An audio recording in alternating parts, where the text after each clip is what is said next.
Condemn sell, যেখানে মৃত্যুদণ্ডপ্রাপ্ত আসামিরা কাটায় তাদের জীবনের শেষ দিনগুলো।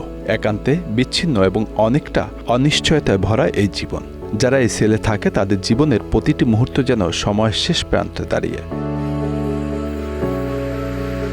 কারাগারে থাকা অন্যান্য বন্দীদের তুলনায় কন্ডেম সেলের বন্দীদের জন্য ভিন্ন আচরণবিধি রয়েছে এবং অন্যান্য বন্দীদের থাকার জায়গার সাথেও কন্ডেম সেলের বেশ পার্থক্য রয়েছে।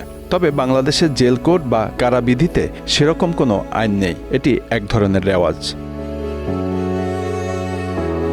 কারাবিধি অনুযায়ী একজন বন্দীর থাকার জন্য ন্যূনতম ৩৬ বর্গফুট ৬ ফিট বাই ৬ ফিট জায়গা বরাদ্দ থাকতে হবে। তবে বাংলাদেশের জেলগুলোতে কন্ডেম সেলের ক্ষেত্রে এই আয়তন সাধারণত ১০ ফুট বাই ৬ ফুট আয়তনের হয়ে থাকে। কন্ডেম সেলের ভেতরে আলো বাতাস চলাচলের জন্য সাধারণত অন্যান্য সেলের তুলনায় অনেক ছোট আকারের জানালা থাকে, আর এসব সেলে থাকা বন্দীদের দিনের একটি নির্দিষ্ট সময়ের জন্য সেলের বাইরে চলাচলের অনুমতি দেওয়া হয়। একসময় কন্ডেম সেলের বন্দীদের নিজেদের সেলের বাইরে যাওয়া নিষেধাজ্ঞা ছিল। সেল থেকে বছরের পর বছর বের হননি এমন উদাহরণও আছে। কিন্তু একটি ছোট ঘরের ভিতর দীর্ঘ সময় থাকতে থাকতে অসুস্থ হয়ে মৃত্যু ঝুঁকি তৈরি হওয়ার সম্ভাবনা তৈরি হতে পারে। তাই বর্তমানে সব বন্দীদের দিনের একটি নির্দিষ্ট সময়ের বাইরে চলাফেরা করতে দেওয়া হয়। আগে একসময় জেলের ভিতরেই কন্ডেম সেলে থাকা বন্দীদের সাথে দেখা করতে আসতে পারত দর্শনার্থীরা। তবে এখন মাসে একদিন জেল গেটে তারা দর্শনার্থীদের সাথে দেখা করার সুযোগ পান। একজন বন্দী একবারে সর্বোচ্চ ৫ জন দর্শনার্থীদের সাথে দেখা করতে পারেন।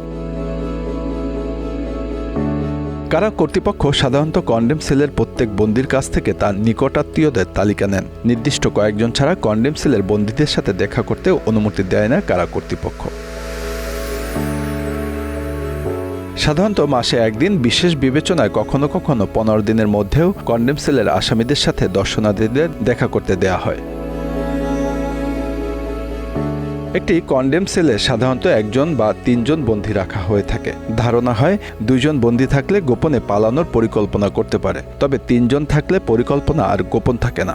ওই ধারণা থেকেই ২ জন বন্দী একটি কন্ডেম সেলে রাখা হয় না, আর সেক্ষেত্রে সেগুলোর আয়তন আরও বড় হয়ে থাকে।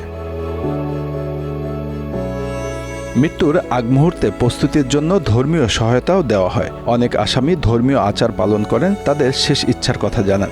তবে এসব ইচ্ছার মধ্যে পরিবারের সাথে দেখা করা বা একটি নির্দিষ্ট ধর্মীয় গ্রন্থ পাঠ করার ইচ্ছাও থাকতে পারে।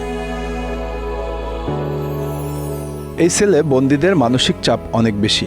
মৃত্যুদণ্ডের অপেক্ষায় তাদের প্রতিনিয়ত মানসিক যন্ত্রণায় ফেলে দেয়। যাদের মৃত্যু পরোয়ানা জারি আছে তারা প্রায় নিজেদের নিয়ে প্রশ্ন করে কেন, কিভাবে এবং কখন তাদের এই পরিণতির মুখোমুখি হতে হচ্ছে। কিছু কিছু আসামি দীর্ঘ সময় অপেক্ষা করতে করতে মানসিকভাবে ভেঙে পড়ে, আবার কেউ কেউ পুরোপুরি নীরব হয়ে যায়। তাদের খাদ্য সামগ্রীর মান সাধারণ বন্দীদের মতোই হয়, তবে ফাঁসির আগে তাদের জন্য বিশেষ খাবার সরবরাহ করা হয়, যা তারা তাদের জীবনের শেষ খাবার হিসাবে পায়। এটি তাদের এক ধরনের মানবিক অধিকার হিসেবে গণ্য করা হয়। এছাড়া প্রতিদিন অন্যান্য খাবারের সঙ্গে চাহিদা থাকলে ৮টি করে সিগারেট দেওয়া হয়। ফাঁসির আগে বন্দীরা তাদের পরিবার বা আইনজীবীর সাথে শেষ দেখা করারও সুযোগ পান।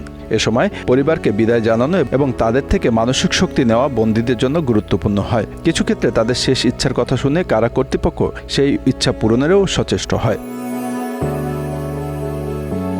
Bangla affairs, news desk.